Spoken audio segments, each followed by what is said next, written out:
சரி, கர்த்தர் ஸ்தோத்திரம். தேவனுடைய ஆலயத்திலே மீண்டுமாக உங்களை எல்லாரையும் பார்ப்பதில் மிக சந்தோஷம். நாம் மீண்டுமாக இந்த ஒருவருக்கு ஒருவர் நாம் என்ன செய்ய வேண்டும் என்ற ஒரு தலைப்பின் கீழாக நாம் மத்தியிலே பேசிக்கொண்டு வருகிறேன். இது ஒரு முக்கியமான வார்த்தைகள். ஒருவருக்கு ஒருவர் நாம் என்ன செய்ய வேண்டும் என்ற காரியம். இதுல பல காரியத்தை வேதத்திலேயே நிறைய காரியங்கள் எழுதப்பட்டிருக்கிறது. நாம் ஒருவருக்கு ஒருவர் என்ன செய்து கொண்டு இருக்கிறோம், ஒருவருக்கு ஒருவர் என்ன செய்யக்கூடாது, ஒருவருக்கு ஒருவர் என்ன செய்ய வேண்டும் என்ற காரியங்கள் நிறைய காரியம் உள்ளக்க அடக்கப்பட்டிருக்கிறது. நான் ஒரு பகுதியில் எடுத்து நான் ஒருவருக்கு ஒருவர் எப்படி, அதாவது 3 காரியம் சொன்னேன், மனசில் வைக்கிறதுக்காக சொல்றேன். உலகத்துக்கு உப்பா இருக்கணும்னு சொன்னேன், உலகத்துக்கு வெளிச்சமா இருக்கணும்னு சொன்னேன், நற்கிரிகளை செய்ய வேண்டும் சொன்னேன். நற்கிரிகளை செய்வதற்கு ஆவியானவர் நமக்குள்ளாக அவர் கிரியை செய்து கொண்டு இருக்கார் என்று சொன்னேன். அது சொல்லிட்டு தான் ஆவியானவருடைய வேலை என்ன என்பதை பேசிட்டு வரேன். ஆவியானவருடைய வேலை என்ன, அந்த ஆவியானவர் வேலை என்ன என்பதில் ஆவியானவர் வேலை முதல் காரியம் பாவத்தை உணர்த்துவார் என்று சொன்னேன். 2வதாக நான் சொன்னேன், ஆவியானுடைய வேலை நம்மை பரிசுத்தப்படுத்துவார் என்று நம்ம மத்தியில் சொன்னேன். 3வது ஆவியானுடைய வேலை வசனத்துக்கு நம்மளை கீழ்ப்படிய வைப்பார் என்று உங்க மத்தியிலே பேசி கொண்டு வந்தேன். 4வதாக ஆவியானுடைய வேலையை ஊழியம் செய்வது என்றதான காரியத்தை எடுத்துதான் உங்க மத்தியிலே நான் பேசி வரேன். போன வாரத்தை அதான் சொன்னேன்.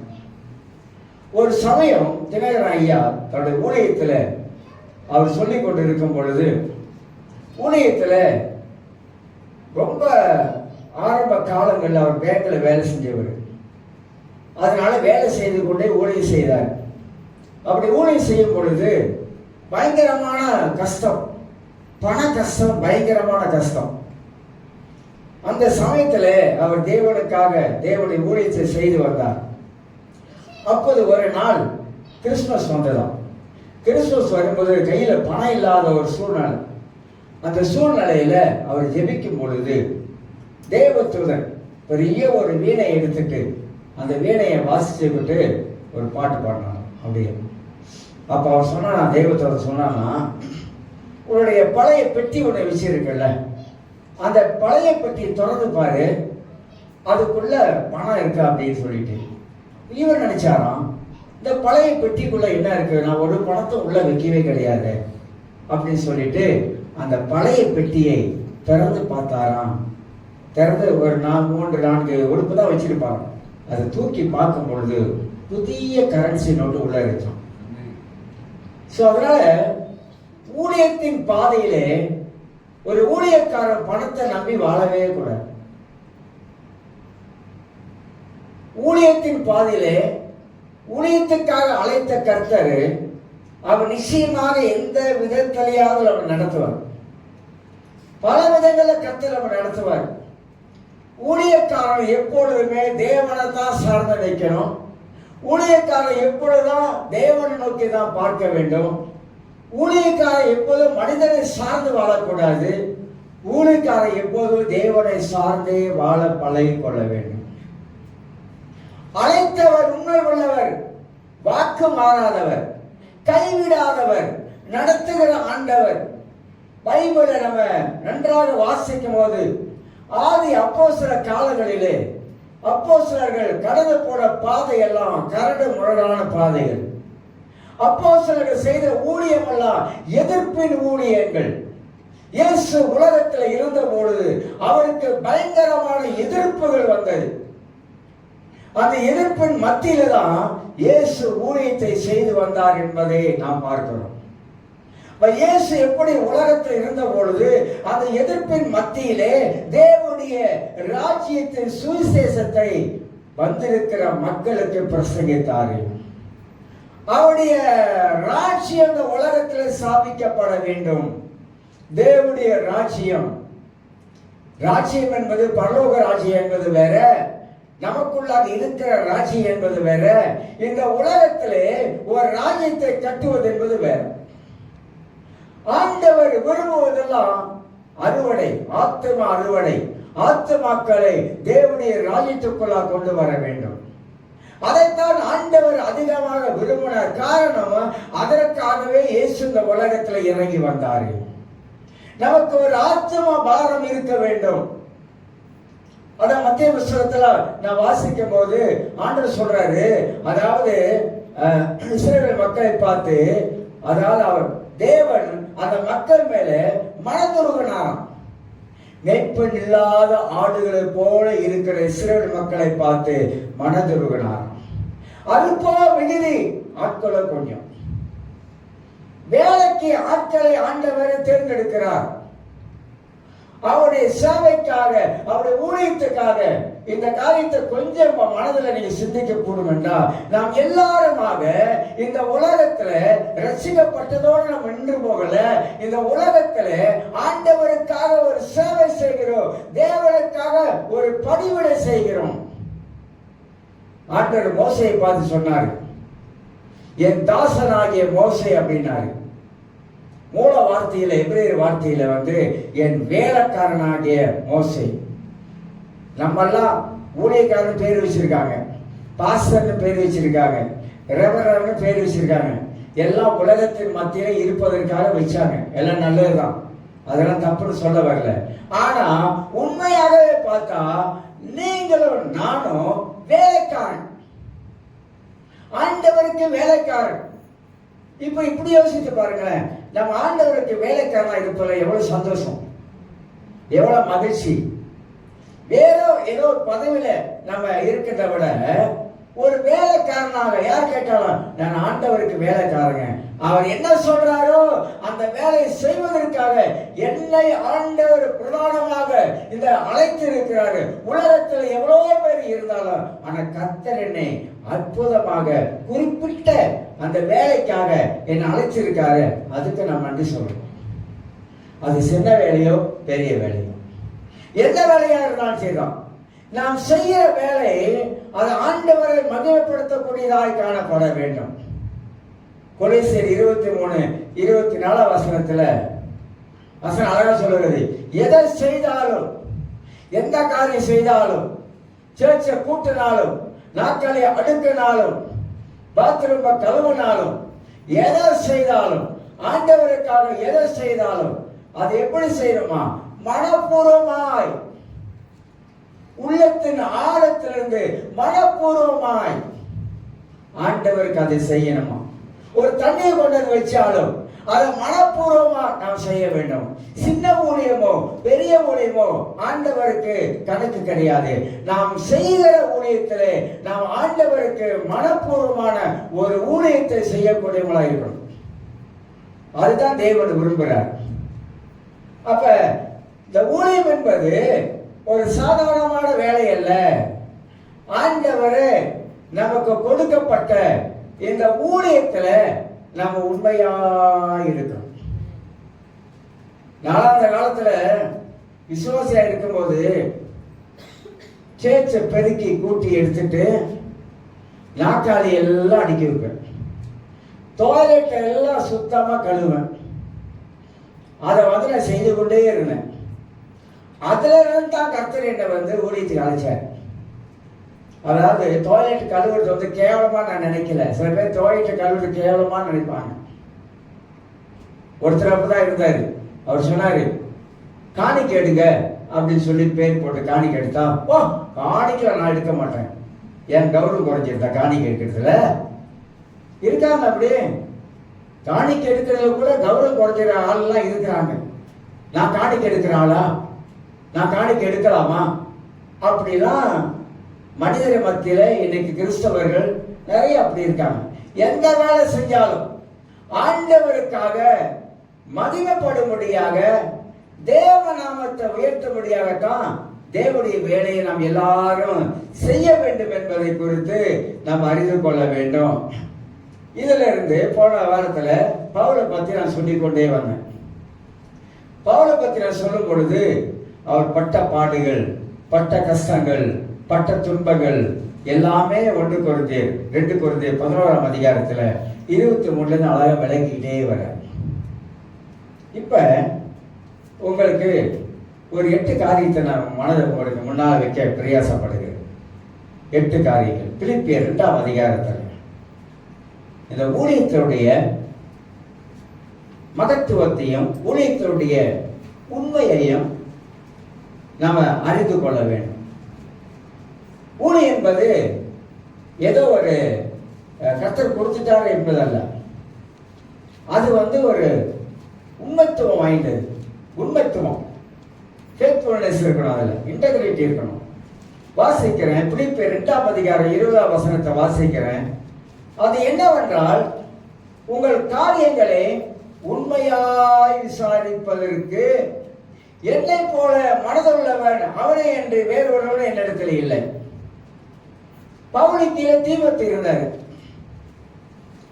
தீமோத்தியை பவுல் உருவாக்கினார். ஏன்னா தீமோத்தி படிச்சவன், சாதாரண நினைக்காதீங்க, வாலிபனா படிச்சவன். ஆனா அவருடைய பாட்டி ஐநக்கியால், அவருடைய அம்மா, இவங்க 2 பேரும் தீமோத்தியை தேவ சத்தியத்தில் வளர்த்தவங்க. பவுலுக்கு நன்றா தெரியும், தீமோத்தி அவன் சிறு வயது முதல் வேத எழுத்துக்களை கற்றிருக்கிறான், அவன் தேவன் அறிந்தவனாய் இருக்கிறான்.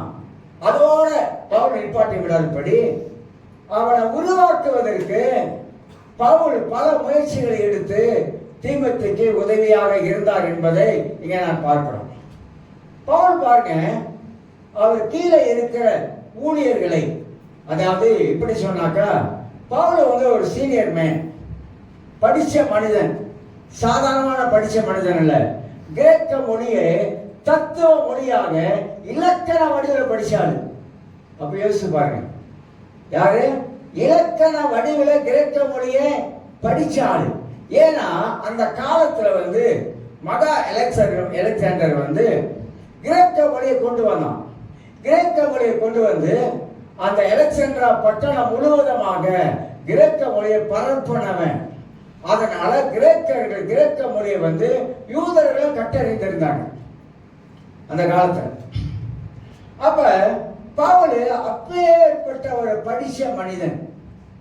ஆனா ஒரு தீமோத்திக்கு சொல்லிக் கொடுக்கிறார், கற்றுக் கொடுக்கிறார். அப்ப தீமோத்தி பவுலுக்கு கீழே இருந்ததுனால பவுல் சொல்வதெல்லாம் தீமோத்தி செய்கிறான். அதான் முக்கியம். அப்ப பவுல் கவனிக்கிறார், இந்த தீமோத்தி எப்படிப்பட்டவன், எப்படி நமக்கு கீழே இருந்து நம்ம சொல்வதெல்லாம் அவன் எப்படி செய்து வருகிறான் என்பதை பவுல் நன்றாக கவனித்து, ஏன்னா தீமோத்தி சிறைச்சாலைக்கெல்லாம் போனாலும் பவுல் கொரிந்து பட்டணத்துல பவுல் அங்கிருந்து வந்த பிற்பாடு துக்கத்தோடு வந்தாரு. ஆனா தீமோத்தி தான் அனுப்புறாரு. அனுப்பும்போது என்ன சொல்ற தெரியுங்களா, என்னை போல அவனை நடத்தாதீங்க, அவன் சிறு வயது வாலிபன், இப்படிலாம் சொல்லி தீமோத்தியை கொரிந்து சபைக்கு அனுப்புறாரு. ஏன் தீமோத்தியை கொரிந்து சபைக்கு அனுப்புறான்னு கேட்டா, அது என்னவென்றா, உங்கள் காரியங்களை அவன் உண்மையா விசாரிப்பதற்கு என்னை போல மனதுள்ளவன். இதுதாங்க தேவை இன்னைக்கு, இதுதான் இன்னைக்கு தேவை. பவுலுடைய மனது எப்படி இருக்கிறதோ அது போல தீமோத்தியுடைய மனது இருப்பதை பவுல் கண்டுபிடிச்சார்.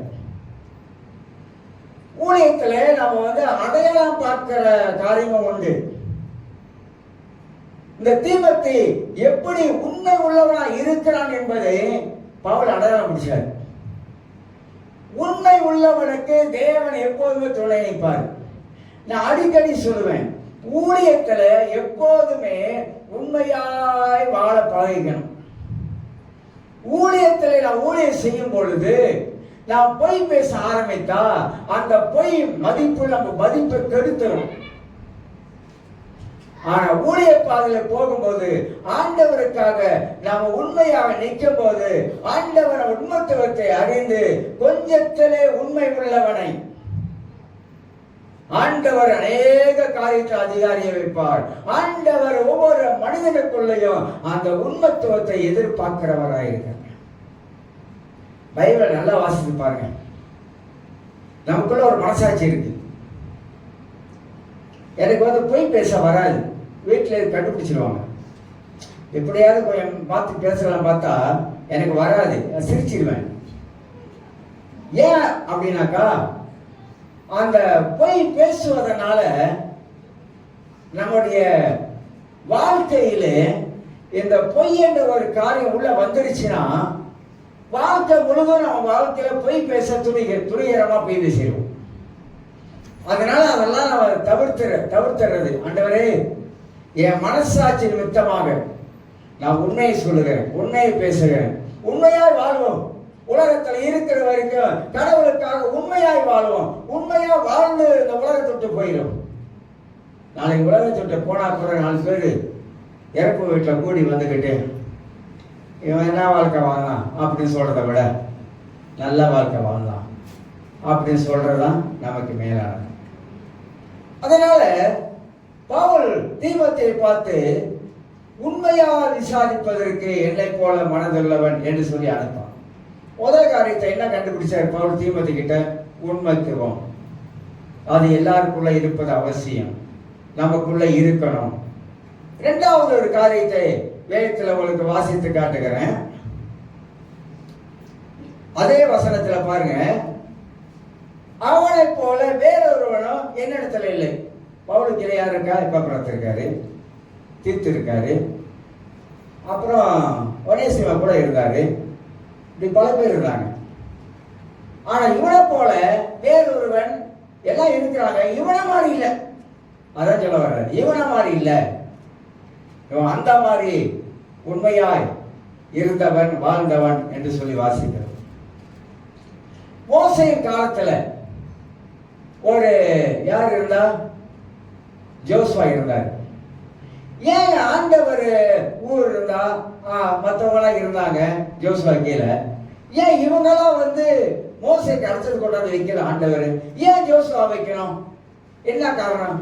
பைபிளை படிக்கும் பொழுது நம்ம ஆவிக்குரிய சத்தியத்தை விலகிக் கொள்வது மட்டுமல்ல, அங்க என்ன சம்பவம் நடக்கிறது, அங்க எப்படி யோசுவா நடந்து கொண்டான், யோசுவா என்ன காரியம் செஞ்சான், இதெல்லாம் நம்ம படிச்சு நம்ம மனதுக்குள்ள கொண்டு வந்து அது போல ஒரு வாழ்க்கையில நம்ம மாற்றி அமைப்பதற்கு அது ஏதுவாய் காணப்படும்.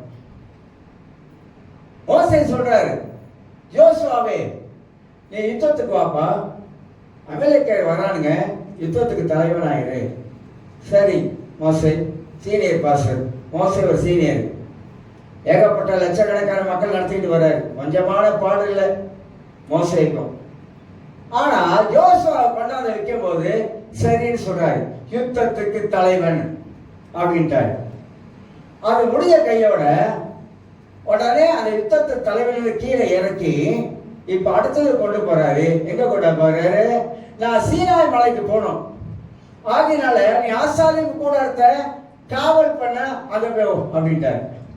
ஜோசுவா சரின்னு சொல்லிட்டாரு, ஆசாரிப்பு கூடாரத்தை போய் காவல் காக்கிறார்.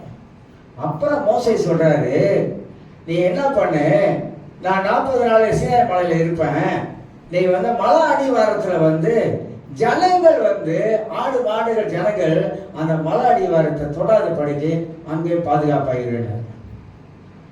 நீங்க நல்லா கவனித்து பார்த்தீங்கன்னா மோசே என்ன சொன்னாரோ அதையெல்லாம் ஜோசுவா செஞ்சாரு. எதிர்த்து நின்று என்ன தூக்குற மாதிரி தூக்கி இறக்குற மாதிரி இறக்கிட்டீங்களே, ஆசாரிய கூடத்துக்கு போக சொன்னீங்க, யுத்தத்துக்கு தலைவராக இருக்க சொன்னீங்க, அப்புறம் என்ன சொல்றீங்க, திருப்பியும் மலை அடிவாரத்தில் போய் கண்டு சொல்றீங்க. இதெல்லாம் ஜோசுவா மோசே சொன்னதற்கெல்லாம் கீழ்ப்படிஞ்சான். கீழ்ப்படிவதனால வரக்கூடிய உயர்வு தான் இதெல்லாம். மனிதனுடைய எண்ணங்கள் இருக்குது, மாறுபட்ட எண்ணங்கள். இதோட கோணத்தனமான எண்ணம். இது கோணையா சிந்திக்கும், கோணையா யோசிக்கும். இதெல்லாம் அந்த மனதில் காணப்படுகிற காரியங்கள். பைபிளை வாசிக்கும் போது ஆவியானவர் நமக்கு என்ன கற்றுக் கொடுக்கிறாரு? இது வரைக்கும் பைபிளை வாசித்த நம்முடைய வாழ்க்கையில பரிசுத்த ஆவியானவர் நமக்கு என்ன சொல்லிக் கொடுக்கிறார், என்ன கற்றுக் கொடுக்கிறார் என்பதை நாம் செவி கொடுத்து நன்றாக கேட்க வேண்டும். ஊழியத்திலே நம்ம சின்ன ஊழியமா பெரிய ஊழியமா எந்த ஊழியமா இருந்தாலும் சரிதான், அந்த ஊழியத்தை அசதியா செய்யறது தெரியுமா? அசதியா என்ன சில வேளைகள்ல நம்ம ஊழியம் செய்யக்கூடிய காரியத்துல நம்முடைய வாழ்க்கையில இந்த அசதிதனம் வரும் பொழுது நம்மளுக்கு பின்மாற்றத்தை கொண்டு போயிடும். நீ முன்னேறி போக வேண்டிய ஆளு, ஆனா நீ அசதியா செய்யறதுனால, அலட்சியமாக நீ செய்யறதுனால உன்னுடைய ஆவிக்குரிய வாழ்க்கை பின்தங்கி வைக்க ஆரம்பிக்கும். நான் ஆரம்ப காலத்துல ஊழியத்துல வந்து இறங்கும் பொழுது ஊழியம் செய்வதில் நிற்க மாட்டேன். வேலை விட்டு வந்த கையோட 1 மணி நேரம் 2 மணி நேரம் நல்லா ஜெபம் பண்ணிட்டு அப்புறம் நாங்கள் ஒரு குரூப் வரணும். இந்த குரூப்லாம் சேர்ந்த மோட்டர் சைக்கிளில் இப்போ என் மோட்டர்லாம் பார்த்தா நீங்கள் ஆச்சரியப்படுவீங்க. நான் 16 மோட்டர் பாய்ச்சாரு, 16 மோட்ரு. ஒவ்வொரு மோட்டரையும் அப்படி ஜோடிச்சு வச்சுருப்பேன். ரைட்டில் ஒரு மோட்டர் பாய்ச்சேன், பிரேக் வச்சா பின்னால் ஜீசஸ் எழுதியும். அந்த காலத்திலே அப்பவே வயசு இல்லை, அப்போ வயசு இருக்குது, அந்த மாதிரிலாம் பாய்ச்சாள். அப்போ அவர் கூட சேர்ந்துட்டு வீடு வீடாக போவோம். எங்க கிழக்கு போவோம். முக்கிய ராஜா எஸ்டேட் தெரியுங்களா? அந்த எஸ்டேட்ல ஒரு கிராணி வீட்டில் போய் கூட்டாங்க. ஆனா அன்னைக்கு இன்ன வரைக்கும் ஞாபகம் இருக்குது. அன்னைக்கு நடந்த காரியங்கள், அன்னைக்கு ஆராதனை, இன்னைக்கு நடக்கிற வித்தியாசம். அன்னைக்கு ஒரு பொங்கை எடுத்து வீட்டில் பாட்டை பாடி பொங்கை அடிச்சா பேய் அலறும். தேவனுடைய பிரசனை பயங்கரமாக இறங்கும். இந்த காலங்கள்லாம் மாறுபட்ட காலமா இருந்தது. இன்னைக்கு ஆராதனை பிள்ளைகளால் நல்லா நடத்துறாங்க. இந்த ஆராதனையில் என்னென்னமோ காரியெல்லாம் இன்னைக்கு கொண்டு வர ஆரம்பிக்கிறாங்க. என்னென்னமோ நடக்குது. நான் ஒன்று சொல்லட்டுங்களா? நீங்க நல்லா ஜெபம் பண்ணிட்டு பாட்டை கொண்டு நீங்க நடத்துனீங்கன்னாக்கா அந்த ஆராதனையில பரிசுத்த ஆவியானவர் இறங்கி வந்தா போதுங்க. ஆவியானுடைய பிரசனம் இருந்தா போதுங்க. சிலர் என்னென்னமோ சில காரியங்களை மெத்தட்டெல்லாம் மனித அறிவுல நீங்க கத்துக்கொண்டா அந்த மனித அறிவு தேவ பிரசனத்தை கொண்டு வராது. ஆனா தேவ பயத்தோடு தேவனுடைய உதவியோடு நீங்க ஆராதனை நடத்த ஆரம்பிக்கும் போது அங்கே பரிசுத்த ஆவியானவர் இறங்கி வருவார். ஆவியானவர் தான் ஆராதனைக்குள்ளாக நுழைஞ்சு செயல்படும். மனித அறிவு இல்லை, மனித யோசனை அல்ல. ஒன்றை கத்துக்கொண்ட அந்த காலத்துல என்ன தானே கத்துக்கிட்டோம்? பண்ண கத்துக்கணும். ஆனா பாட்டை நேர்த்தியா படிக்கணும், பாட்டை முறையா நேர்த்தியா படிக்கணும். அப்ப அதுல பரிசுத்த ஆவியானவர் பல காரியங்கள், பல அற்புதங்கள், பிசாசின் பிடியில் இருக்கிறவங்க, வியாதின் கூறுகள், இப்படி எல்லாம் பயங்கரமான காரியங்கள் நடந்திருக்கு. ஏன்னாக்கா அன்னைக்கு இருந்த தாகம், அன்னைக்கு இருந்த பக்தி, அன்னைக்கு இருந்த ஆர்வம், அன்னைக்கு இருந்த உற்சாகம் ஊழியத்தில் அப்படி காணப்பட்டது. ஆக இங்க நான் பார்க்கிறோம், என்னிடத்தில் வேற யாரும் இல்லை, தீமோத்தேயே. ஏன் யாரும் சொல்றாருன்னா இது தீமோத்தேயை பத்தி சொல்றாரு. மேல 19ஆம் வசனத்தை வாசி பார்த்தீங்கன்னா தீமோத்தேயை பத்தி சொல்லுவார். அவ தீமோத்தே பவுலுக்கு எப்படி இருந்திருக்கான்? உண்மையா விசாரிக்கிறோம். பவுல் சாட்சி கொடுக்கிறார். 21ஆம் வசனத்தை வாசிக்கிறேன். மற்றவர்கள் எல்லோரும் கிறிஸ்து இயேசுக்குரியவைகளை தேடாமல் தங்களுக்குரியவைகளையே தேடுகிறார்கள். இந்த 2 வார்த்தை நல்லா கவனிங்க. சிலர் கிறிஸ்து இயேசுக்கு என்ன இருக்குது அதை தேடுறாங்க. கிறிஸ்து இயேசுக்குள்ள என்ன வல்லமை இருக்கு, அதிகாரம் இருக்கு, கிறிஸ்து இயேசுக்குள்ள என்ன ஆசீர்வாதம் இருக்குது, கிறிஸ்து இயேசுக்குள்ள என்ன நன்மை இருக்குது, அதை தேடுறாங்க. ஆனா சிலரோ வசனம் அழகா சொல்லுது, சிலர் அப்படி அல்ல, தேடாமல் தங்களுக்குரியவைகளே தேடுறாங்க. ஆண்டவரே எனக்கு இதை கொடுங்க ஆண்டவரே, ஆண்டவரே எனக்கு அதை கொடுங்க ஆண்டவரே, ஆண்டவரே எனக்கு அள்ளி கொடுங்க ஆண்டவரே, ஆண்டவரே கிள்ளி கொடுக்காதீங்க ஆண்டவரே, அள்ளி கொடுங்க ஆண்டவரே, ஆண்டவரே எல்லாம் சொல்றாங்க. தெய்வம் கூட பிச்சைடு கொடுக்க சொல்றாங்க. நீங்க பிச்சைடு கொடுக்காதீங்க ஆண்டவரே, எல்லாத்தையும் உடச்சிட்டு கீழே தள்ளி கொட்டு கொடுங்க ஆண்டவரே. தங்களுக்குரியவைகளை தேடுகிறவன் தேவ ரகசியத்தை அறிய முடியாது. தங்களுக்குரியவர்களை தேடுகிறவர்கள் ஏமாற்றம் அடைவார்கள். தங்களுக்குரியவைகளையே தேடிக்கொண்டு இருக்கிறவர்கள் நன்மையை காண முடியாது. உண்மையா சொல்றேன், இதுவரைக்கும் என்னோட வாழ்க்கையில எனக்காக நான் ஜெபிச்சது கிடையாது. ஏன் தெரியுங்களா? பிறருக்காக தான் ஜெபிக்கிறேன். மற்றவங்களுக்காக பாரப்பட்டு ஜெபிக்கும் போது என் தேவையெல்லாம் கர்த்தர் சந்திப்பார். நிறைய காரியம் சொல்ல முடியுங்க, நிறைய காரியம் சொல்ல முடியும், நிறைய விஷயங்கள் சொல்ல முடியும். தேவன் இருக்கிறாருங்க, கர்த்தர் இருக்கிறாருங்க, கர்த்தர் பேசுறாருங்க, கர்த்தர் நடத்துறாருங்க. அந்த பழைய ஏற்பாட்டுல இஸ்ரவேல் ஜனங்களை நடத்துற தேவன் இன்னைக்கே இருக்கிறார், இன்னைக்கே இருக்கிறார். கடவுளை சந்தேகப்படக்கூடாது. கடவுளை முழுமையா நம்ம நம்புறதுனால தான், அந்த நம்பிக்கையில தான் நம்முடைய வாழ்க்கையை அடைய இருக்குது. ஆண்டவரை விசுவாசிக்கிற அந்த விசுவாசம் தான் நம்முடைய கிறிஸ்தவ வாழ்க்கையை அடைய இருக்குது. அதனால பவுல் தீமோத்தேயை குறித்து அவர் சொல்லும் பொழுது கீழ வசனத்துல, சிலர் கிறிஸ்துவுக்குள்ள இருந்து கிறிஸ்துவை தேடி இது பண்றாங்க.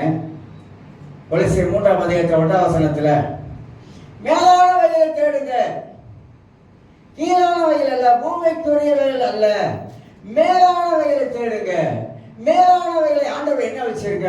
மேன்மையானவைகளை தேடுங்க, நன்மையானவைகளை தேடுங்க, நல்லதை யோசிங்க, நல்லதை சிந்திங்க, நல்லதை பேசுங்க. அதைத்தான் சொல்றார் ஆண்டவர். என் சரீரத்துல கொஞ்சம் ரத்த அழுத்தம் ஏறிடுச்சு, இத்தனை வருஷமா காலமா இல்லை, பிரஷர் கொஞ்சம் ஏறிடுச்சுங்க லேசா. உடனே எனக்கு ஒரு மாதிரி அது பிரஷர் தெரிஞ்சிடல, ரெண்டு கிளினிக்கல் போய் செக் பண்ணேன். அங்க நார்மலா இருக்கு 120. ஹாஸ்பிட்டல் போய் செக் பண்ணா 200 நிக்குது. டாக்டர் பயந்துட்டான். சரி மருந்து எடுத்துட்டு வீட்டுக்கு வந்தேன், இவ்வளவுதான். அதை ஈராக்கி, அதை பேனாக்கி, அது பெருவாளா திரிச்சு விட்டானுங்க. அது கண்டுபிடிச்சிருவான் யாருன்னு, திரிச்சு விட்டாங்க யாருன்னு கண்டுபிடிச்சிருவேன். எனக்கு வாய் குறைச்சிக்கிச்சான். எப்படி இருக்க? நான் எப்படிங்க இருக்கேன்? குறைச்சிக்கிட்டான். அப்புறம் நான் வந்து அன்கான்சியஸ் ஆயிட்டேன். ஐயா ஊழியக்காரன் அன்கான்சியஸ் ஆயிட்டேன்னா அப்புறம் இழுத்துக்கிச்சான்.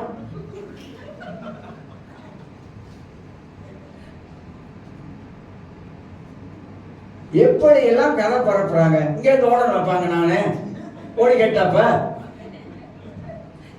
என்ன ஒரு 14 நாள் சோறு சாப்பிடல, கொஞ்சம் விளைவு மாறிச்சு, கொஞ்சம் சுகரை கொஞ்சம் இறக்கிறதுக்காக. இப்ப எல்லாம் இறங்கி கொஞ்சம் வந்துருச்சு. அதனால நீ சாப்பிடாம இருந்து பாருங்க, 14 நாளைக்கு சாப்பிடாம இருந்து சோத்தை சாப்பிடாம இருங்க. உங்க சரீரத்தில் எவ்வளவு பலவீனம் ஏற்படும் உங்களுக்கு தெரியும். நம்ம ஆளுங்க என்னதான் வாயின்னு தெரியல. அப்போ என்ன வாயின்னு சொல்றதுன்னு தெரியல. நல்ல வாய்க்கு சொல்றேன், யார வாய்க்கு சொல்றதா?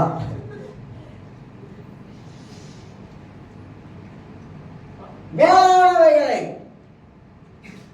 அதாவது நல்லதை யோசிங்க, நல்லதை சிந்திங்க, நல்லதை பேசுங்க, ஜெபம் பண்ணுங்க. ஊழியக்காரனுக்காக ஜெபம் பண்ணுங்க. நான் 80 வயசு வரைக்கும் வாழுவேன்னு சொல்லி இருக்கிறேன். அதுக்கு மேல பண்ணி எனக்கு வேண்டாம். அதுக்கு மேல பண்ண நான் வாழ விரும்பல. அதுக்குள்ள அண்ணா எப்ப தின்ன எப்ப கிடைக்கும் நினைக்க வேணாம். சொல்றேன், ஜெபிங்க போதும். உலகால ஆண்டவர் பூமியில வாழ வச்சுக்காரு. ஆண்டவருக்காக சேவை செஞ்சிருக்கிறோம், பல இடங்கள்ல ஊழியம் செஞ்சிருக்கிறோம், கடுமையான ஊழியம் செஞ்சிருக்கிறேன். இதே காசை பகுதியெல்லாம் 340 வீடுகளுக்கு கைப்பிரதவி நடந்தே கொடுத்துருக்கேன். தினகர ஊழியத்தெல்லாம் வந்து அந்த காசைக்கு முழுவதும் போஸ்டர் அடிச்சு ஒட்டி இருக்கிறேன். பல ஊழியம் செஞ்சிருக்கேங்க. சின்னதில் தான் கர்த்தர் நம்ம கொண்டு வந்தாரு. ஆண்டவருக்காக என்னுடைய மூச்சே ஆண்டவருக்காக ஊழியத்தை செய்யணுங்க. அதுக்கு தாங்க ஆண்டவர் என்ன ரசித்தாரு, அதுக்கு தான் ரசித்தார். தேவனுக்கு நான் ஊழியம் செய்யும் பொழுது பரலோகம் சந்தோஷப்படுது, பரலோகம் மகிழ்ச்சி அடையுது, தூதர்கள் சந்தோஷப்படுறாங்க. ஏன்னா அவங்களால செய்ய முடியாது. நம்ம செய்ய முடியல, தேவத்தூதம் கூட செய்ய முடியாதுங்க. அதனால தான் எதை செஞ்சாலும் ஆண்டவருக்காக சந்தோஷமா என் அப்பாவுக்கு செய்யறேன், என் தேவனுக்கு செய்யறேன், எனக்கு அதுல மகிழ்ச்சி இருக்கு, அதுல சந்தோஷம் இருக்குன்னு சொல்லுங்க. அதான் வாக்குத்தத்தம் அடிச்சோம். நிச்சயமாகவே முடிவு உண்டு.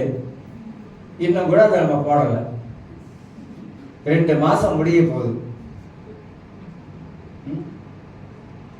எல்லாத்துலயும் நம்ம சுறுசுறுப்பா இருக்கணும். சில சொல்றாங்க, பஸ் நீங்க ஏன் பஸ் இங்க இருந்து எஸ்பி வரைக்கும் போறீங்க? நான் போவேன், உனக்கு என்ன? இப்ப நீங்க ஏன் பஸ் சாப்பிடுறீங்க ஜேபி வரைக்கும் போறீங்க? நான் போவேன். என் கை கால் நல்லா இருக்கிற வரைக்கும் நான் ஆண்டவருக்காக ஓடுவேன், நான் உழைப்பேன். நான் டீச் பண்ணிட்டு இருக்கிறேன். ஸ்கூல்ல பாடங்கள் எடுத்து போதிக்கிறதுனால கேட்கிறவங்க எவ்வளவு பலன் அடைகிறாங்க, பயன் அடைகிறாங்க. அதை நான் நிப்பாட்ட முடியுமா? தூரமா கிட்டையும். காசுக்காகவா, பணத்துக்காகவா? ஊழியங்க மக்களை உருவாக்குறேன், அங்க இருக்கிற மக்களை உருவாக்குறேன், சபைக்கு தூணா நிப்பாட்டுகிறேன், சபைக்கு அடுத்த காரியத்துல அவன் என்ன செய்ய வேண்டும் என்று சொல்லிக் கொடுக்கிறேன். ஒரு ஊழியக்காரனுக்கு அவன் எப்படி உதவியா இருக்க வேண்டும் என்பதற்காக தலைமைத்துவம் சொல்லிக் கொடுக்கிறேன். எவ்வளவு பேர் ஆசீர்வாதம் பெறாங்க, அதுல எவ்வளவு பேர் அதில் நன்மை அடைகிறாங்க, வாழ்க்கையை மாத்திக்கிட்டாங்க. இந்த பாசரே சொல்றாங்க, எல்லாம் மாற்றம் இருக்கு பாசா, மாற்றம் இருக்கு, மாறுது, சந்தோஷம், மகிழ்ச்சி, அது தேவனுக்கு மகிமை. அதனால நம்ம பூமிக்குரியவைகளை கற்றுக் கொடுப்பாரு. ஆனா மேலானவைகளை தேடுங்க. அந்த மேலானவைகளை தேடும் பொழுது பூமிக்குரிய யாவையும் கர்த்தர் நமக்கு சந்திப்பாரு என்று வாசிக்கிறோம். 22ஆம் வசனத்தை வாசிக்கிறேன். தகப்பனுக்கு பிள்ளை ஊழியம் செய்வது போல அவன் என்னுடனே கூட சுவிசேஷ நிமித்தம் ஊழியம் செய்தார் என்று அவருடைய உத்தம குணத்தை குறித்து பிலிப்பியர் 2ஆம் அதிகாரம் 22. தகப்பனுக்கு பிள்ளை ஊழியம் செய்வது போல இப்படி இருக்கணுங்க. அவருக்கு கிடைச்ச அந்த ஊழியக்காரெல்லாம் பார்த்தீங்கன்னா இப்படி இருக்கணும். பவுல் என்ன சொல்ற ஆட்சி கொடுக்கிறாரு? ஒரு தகப்பனுக்கு பிள்ளை என்ன செய்யும்? அது போல தீமத்தி அவன் எனக்கு ஊழியம் செய்திருக்கிறான். நான் போக சொல்ற இடத்துக்கெல்லாம் தீமத்து போயிருக்கிறான். அவனுக்கும் பல போராட்டம், பல பிரச்சனை, பல தொல்லை ஊழியத்துல வந்தது. அதனால்தான் நான் அவனை பார்த்து, தீமத்தே நீ கர்த்தருக்குள்ளாக பலப்படும் சொல்லி அவன் திட்டப்பட சோர்ந்து போயிட்டான். ஊழியத்துல ரொம்ப சோர்ந்துட்டான். சோர்வு வருங்க, ஊழியத்துல ரொம்ப சோர்வு வரும். ஒரு நாள் ஒரு ஊழியக்காரர் பயங்கரமான பிரச்சனை. இந்த பிரச்சனை நடந்த ரோட்ல வரும்போது அவர் எங்க நடந்து போறாருன்னு தெரியாம நடு ரோட்ல நடந்து போறாரு. அவ்வளவு பிரச்சனை. ஒரு சமயம் கிளைங்கள ஒரு வயதான ஒரு ஊழியக்காரர் வந்தாரு. நான் போயிருந்தேன். அப்ப பெரியவர் இருக்காரு, சாமிடேஸ் இருக்காரு. அவர் உட்காந்து பேசிட்டு இருக்கும்போது நான் அந்த பிரே டவருக்கு போவேன். 24 மணி நேரம் பிரே டவரில் 12லேருந்து விடிய நான் இருப்பாங்க. விடிஞ்சு பசங்களை கூப்பிட்டு போகும்போது அவர் கடையில் உட்காந்து சொல்றாரு, கடையில் தண்ணியாக ஊற்றுது. ஊழியத்தில் தன் பிள்ளைகள் பாதிக்கப்பட்டது, ஊழியத்தில் பிள்ளைகளை கவனிக்காமல் போனது, கண்ணீராக ஊற்றுது. என்னுடைய மகன் அவனை சரியா நான் கவனிக்கல. ஊழியத்தில் ஊழியில் இருந்துட்டேன், சபை இருந்துட்டேன். என் பிள்ளைகளை கவனிக்கல, நான் நல்ல உடுப்பு வாங்கி கொடுக்கல. அதனால அவன் பார்த்தான், 2 வருஷம் ஆச்சு, அவன் பார்த்தா நல்ல கீபோர்டு வாசிப்பான், விட்டுட்டு போயிட்டான். அப்பா என்ன சரியா கவனிக்க மாட்டாரு. ஒரு உடுப்பு கேட்டாலும் வாங்கி கொடுக்க மாட்டாரு. கேட்டா எப்ப பார்த்தாலும் ஊழியன்றாரு, சபைன்றாரு. அது தப்புதான், அது தப்புதான். குடும்பம் முக்கியமா இல்லை, குடும்பத்தை கவனிக்கல, பிள்ளைகளை கவனிக்கல, இப்படியே அழுகுறாரு. அதுக்கு பிற்பாடு ஜெபம் பண்ணி பையன் திருப்பியும் திருப்பி சபையில் சேர்ந்து திருப்பியும் இசை வாசிக்க ஆரம்பிச்சான். தப்பு பண்ணிடக்கூடாதுங்க, குடும்பத்தை கவனிக்காம விட்டுறக்கூடாதுங்க. ஆண்டவர் அதெல்லாம் சொல்லலைங்க, குடும்பத்தையும் கவனிக்கணும் எல்லா ரீதியும். நான் என்ன சொல்ல வரேன், இப்படி எல்லாம் ஊழியக்காரர்கள் கடந்து போன பாதைகள் சொல்ல முடியாத பாதைகள். நான் அடிக்கடி சொல்ல, மிஷனரி வாழ்க்கையை படிச்சு பாருங்க. மிஷனரி வாழ்க்கையெல்லாம் சாதாரணமான வாழ்க்கை கிடையாது. பயங்கரமான ஆண்டவருக்காக அர்ப்பணிக்கப்பட்டவங்க, ஆண்டவருக்காக ஒப்பு கொடுக்கப்பட்டவங்க, தங்கள் துன்பத்தின் மத்தியிலே கடந்து போனவங்க மிஷனரி. எவ்வளவு பணம் வச்சிருந்தாலும் எல்லா பணத்தையும் ஊழியத்துக்கு அழிச்சவங்க மிஷனரிகள். நிறைய புக் இருக்கு, தமிழ்லயும் இருக்கு, ஆங்கிலத்திலும் இருக்கு. படிச்சு பார்த்தீங்கன்னா நமக்கு கொஞ்சம் பாரம் வரும், நமக்கு கொஞ்சம் கரிசனை வரும். சாது சுந்தர் சிங்கில் வாழ்க்கை வரலாறுலாம் படிச்சு பாருங்க. படிச்சுக்கலாம் என்ன தெரியாது, ஆனா படிச்சு பாருங்க. ஜீகன் பால் பைபிளை எழுதினாரு. ஜீகன் பால் 30 வயசு இறந்துட்டாரு. ஆனா அவர் கடந்து போன பாதை படிச்சிருக்கீங்களா? தாரகபாணியில, இந்தியா தாரகபாணி இடத்துல தான் போயிச்சிருக்காங்க. கஷ்டமான பாதைகள், ஊழிய பாதைகள், சொகுசல்ல.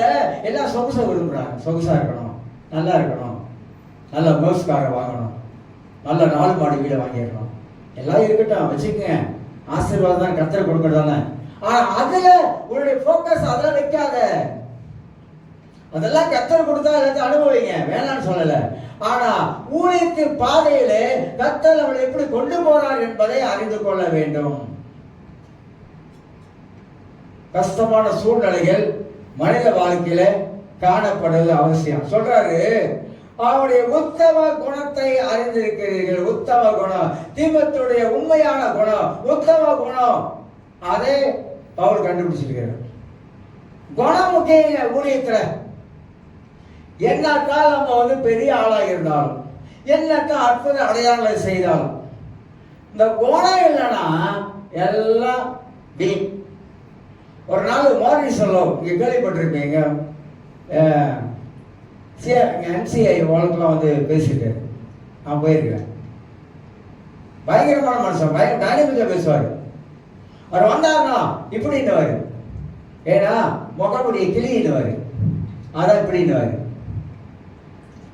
அவர் ஒரு நாள் அமெரிக்கா தேசத்துல கூட்டத்தை மத்தியில அவர்கிட்ட எண்ணெய் ஹோட்டலுக்கு கொண்டு வர மாட்டாங்க, வாடியில இப்படி கொண்டுகிட்டே வரும்போது, வாடியில கையை வச்சு அப்படியே தொட்டு ஜாம் பண்ணுவாரு.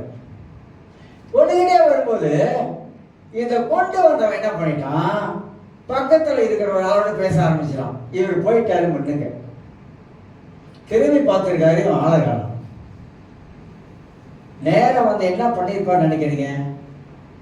அந்த எண்ணெய் எடுத்து அவன் தலைவர் அப்படியே ஊதிட்டான். ஆத்திரம்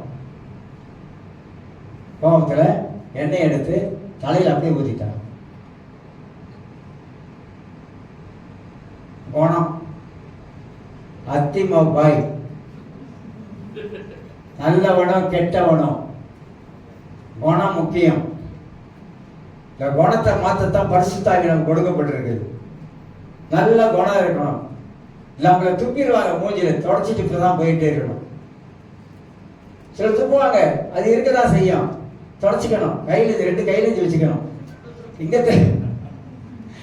துப்புனா இங்க தொடச்சிக்கணும், இங்க துப்புனா இங்க தொடச்சிக்கணும். பேசாம போயிட்டே இருக்கணும்.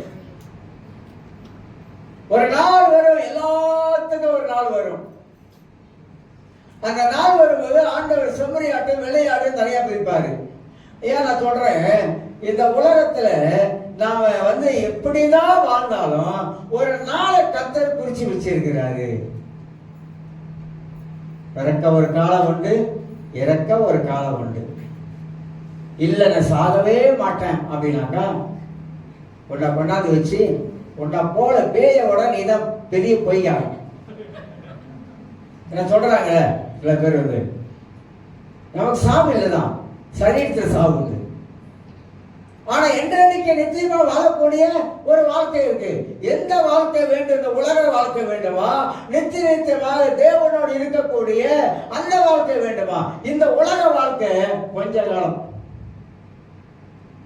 விஜய் ஒரு 100 வயசு வந்தா கூட ஏன் நான் வாழணும்னு இருக்குது. 80 தாண்டினாலே எல்லா சத்தெல்லாம் போயிருது. அவ்வளோதானே. அதுக்கு மேற்பட்டு என்ன, அது நல்ல தாய் போனா நல்ல பிள்ளைங்களா இருக்கா வீட்டில் நம்மளை கடைசி வரைக்கும் கஞ்சியை ஊற்றுவோம். கொட்டாங்கச்சியிலையாவது கொட்டாந்து வச்சு கஞ்சியை ஊற்றுவோம். அதே தலையில இருந்தா கொஞ்சம் வேற மாதிரி இருந்தா இருக்கிற பணத்தெல்லாம் சுருட்டி இவர் அனுபவிக்கிறது எல்லாத்தையும் அனுபவிச்சுட்டு அம்போடு விட்டுட்டா அந்த பரிதாப நிலைமையில வாழணுமா? எவ்வளவு சம்பவம் நடக்குது தெரியுங்களா உலகத்துல? எவ்வளவு சம்பவம் என்னால பார்க்க முடியல. வயசாட்சி கிளவி பேச்சு கிளவன் பேச்சு தொணன்னு பேசிட்டு இருக்கிறாங்க. நம்மளால முடியல. வீட்டில் இருக்க ஒரு மருமக சொல்லும், எங்கேயாவது கொண்டு விடுங்க, அனாதை இல்லத்துல கொண்டு விட்டுருங்க. நம்மளால தாங்க முடியலங்க, டார்ச்சர் தாங்க முடியலங்க, நம்ம போய் நிம்மதியா இருக்க முடியலங்க, சந்தோஷமா இருக்க முடியலங்க அப்படி சொன்னானே. வீட்டில் இருக்கிற மாப்பிள்ளை நம்ம யாரு கட்டிட்டு வந்தாரு அந்த பேச்சை கேட்டுக்கிட்டு, அம்மா அப்பா நீங்க நீ ஓவர் போய் தங்குறீங்க, அவங்களுக்கு எல்லாம் வசதி இருக்குப்பா, அம்மா அங்க இருந்துருங்க. நிறைய சொல்லி வச்சு தானே நீங்க நிறைய கேட்கறாங்க. அந்த நேரத்துல நின்று நீ நேத்து வந்தவன், எங்க அம்மா எங்க அப்பா என்னை பெத்தெடுத்தவங்க, என்னை வளர்த்தவங்க, என்னை ஆளாக்கினவங்க, அவங்கள ஒரு நாள் நான் விட்டு கொடுக்க மாட்டான் அப்படின்னு சொல்றது தைரியம் இருக்கா? தைரியம் இருக்கா? தைரியம் இல்லைங்க. எங்க மனைவி கொஞ்சம் கண்ணா லேசா வேற மாதிரி கொஞ்சம் பார்த்துச்சுனால இவருக்கு புரிஞ்சிடும். ஓச்சிரா அப்படிப்பட்ட உலகம் ஆயிடுச்சுங்க இப்ப. அந்த உலகத்தை தாங்க நம்ம வாழ்றோம்.